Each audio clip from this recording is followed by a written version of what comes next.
ನಮಸ್ತೆ. ಹಿಂದಿನ ಕಾಲದಿಂದಲೂ ನಮ್ಮ ಹಿರಿಯರು ನಡೆಸಿಕೊಂಡು ಬಂದಿರುವಂತಹ ಕೆಲವು ಊಟದ ನಿಯಮಗಳು. ಊಟಕ್ಕೆ ಕುಳಿತುಕೊಳ್ಳುವ ಮೊದಲು ಕುಳಿತುಕೊಳ್ಳುವ ಜಾಗವನ್ನು ಮೊದಲು ಸ್ವಚ್ಛಗೊಳಿಸಬೇಕು.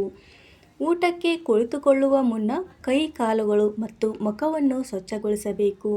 ನಂತರ ಊಟಕ್ಕೆ ಮೊದಲು ಗುರುನಾಮ ಸ್ಮರಣೆ ಮಾಡಿ ನೆಲದ ಮೇಲೆ ಕುಳಿತುಕೊಂಡು ಊಟವನ್ನು ಮಾಡಬೇಕು. ಊಟಕ್ಕೆ ಕುಳಿತಾಗ ನೆತ್ತಿಯ ಮೇಲೆ ಪೇಟ ಅಥವಾ ಪಟಗ ಸುತ್ತಿರುವುದಾಗಲಿ ಟೋಪಿಯಾಗಲಿ ಇರಬಾರದು. ಊಟಕ್ಕೆ ಕುಳಿತಾಗ ಕೈಯಲ್ಲಿ ಕರವಸ್ತ್ರ ಅಥವಾ ವಸ್ತ್ರವನ್ನು ಇಟ್ಟುಕೊಂಡು ಊಟಕ್ಕೆ ಕುಳಿತುಕೊಳ್ಳಬೇಕು.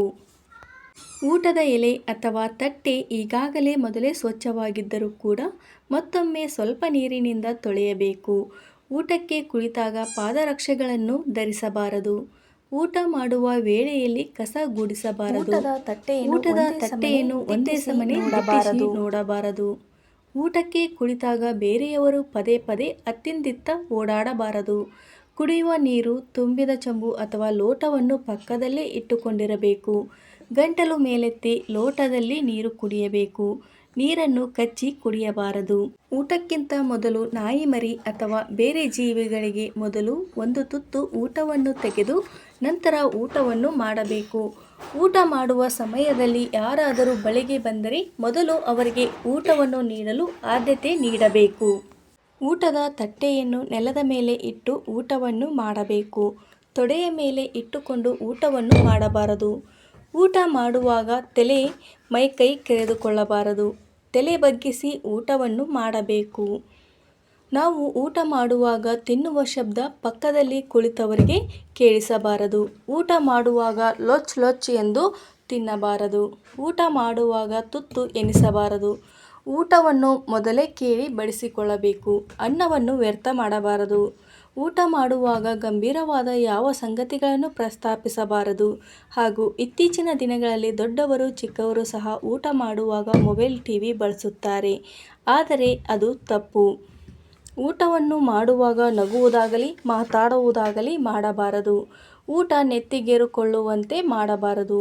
ಊಟವನ್ನು ಮಾಡುವಾಗ ಮನೆಯ ಸದಸ್ಯರೆಲ್ಲರೂ ಕುಳಿತುಕೊಂಡು ಊಟವನ್ನು ಮಾಡಬೇಕು. ಊಟವನ್ನು ನಿಂತುಕೊಂಡು ಊಟವನ್ನು ಮಾಡಬಾರದು. ತಿನ್ನುವ ಪದಾರ್ಥಗಳನ್ನು ಇಲಿ ಅಥವಾ ಜಿರಳೆಗಳು ಗೆಬರಾಡಿದ್ದರೆ ಅಂತಹ ಪದಾರ್ಥಗಳನ್ನು ತಿನ್ನಬಾರದು. ಊಟದ ಎಲೆ ತಟ್ಟೆಯ ಪಕ್ಕದಲ್ಲಿ ಪದಾರ್ಥಗಳನ್ನು ಚೆಲ್ಲಾಡಬಾರದು.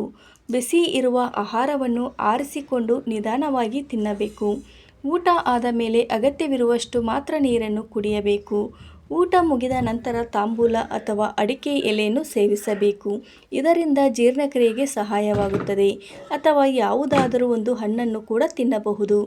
ಊಟ ಕೊಟ್ಟವರ ಬಳಿ ಕೃತಜ್ಞತೆಯನ್ನು ಸಲ್ಲಿಸಬೇಕು. ಊಟವನ್ನು ಹೊತ್ತು ಮೀರಿ ಆಗಲಿ ಅಥವಾ ಹೊತ್ತಿಗೆ ಮುಂಚಿತವಾಗಲಿ ಊಟ ಮಾಡಬಾರದು. ಊಟದಲ್ಲಿ ಉಪ್ಪು ಖಾರ ಹುಳಿ ವ್ಯತ್ಯಾಸಗಳಿದ್ದರೂ ಊಟದ ಮೇಲೆ ಗರ್ವ ಅಸಮಾಧಾನ ವ್ಯಕ್ತಪಡಿಸುವುದಾಗಲಿ ಅಥವಾ ಸಿಟ್ಟಿಗೇಳುವುದಾಗಲಿ ಮಾಡಬಾರದು. ಮೊದಲು ತಟ್ಟೆಯಲ್ಲಿ ಬಡಿಸಿದ ಆಹಾರವನ್ನು ನೋಡಿಕೊಂಡು ಇನ್ನೂ ಬೇಕೆನಿಸಿದರೆ ಮಾತ್ರ ಊಟವನ್ನು ಹಾಕಿಸಿಕೊಳ್ಳಬೇಕು. ತಟ್ಟೆಯಲ್ಲಿ ಅನ್ನ ಉಳಿಯದಂತೆ ಊಟವನ್ನು ಮಾಡಬೇಕು. ಊಟದ ಕಲೆ ಅಂದರೆ ಊಟ ಮಾಡುವುದು ಒಂದು ಕಲೆ. ಯಾವುದಾದರೂ ಈ ನಿಯಮಗಳನ್ನು ರೂಢಿಸಿಕೊಂಡರೆ ಆಹಾರವು ಚೆನ್ನಾಗಿ ಪಚನವಾಗಿ ದೇಹಕ್ಕೆ ಶಕ್ತಿಯನ್ನು ಕೊಡುತ್ತದೆ. ಈ ರೀತಿ ಊಟ ಮಾಡುವವರನ್ನು ನೋಡಿ ನಾವು ಹೀಗೆ ಊಟ ಮಾಡಬೇಕು ಅಂತ ಬೇರೆಯವರು ಭಾವಿಸುವಂತೆ ಊಟವನ್ನು ಮಾಡಬೇಕು. ವೀಕ್ಷಕರೇ, ಈ ವಿಡಿಯೋ ಇಷ್ಟ ಆಗಿದ್ದರೆ ದಯವಿಟ್ಟು ಲೈಕ್ ಮಾಡಿ, ಶೇರ್ ಮಾಡಿ. ಮತ್ತಷ್ಟು ವಿಡಿಯೋಗಳಿಗಾಗಿ ನನ್ನ ಚಾನಲನ್ನು ಸಬ್ಸ್ಕ್ರೈಬ್ ಮಾಡಿ. ವಿಡಿಯೋ ನೋಡಿದ್ದಕ್ಕಾಗಿ ನಿಮ್ಮೆಲ್ಲರಿಗೂ ಧನ್ಯವಾದಗಳು. ಮತ್ತೆ ಮುಂದಿನ ವಿಡಿಯೋದಲ್ಲಿ ಸಿಗೋಣ. ಎಲ್ಲರಿಗೂ ಧನ್ಯವಾದಗಳು. Thank you for watching.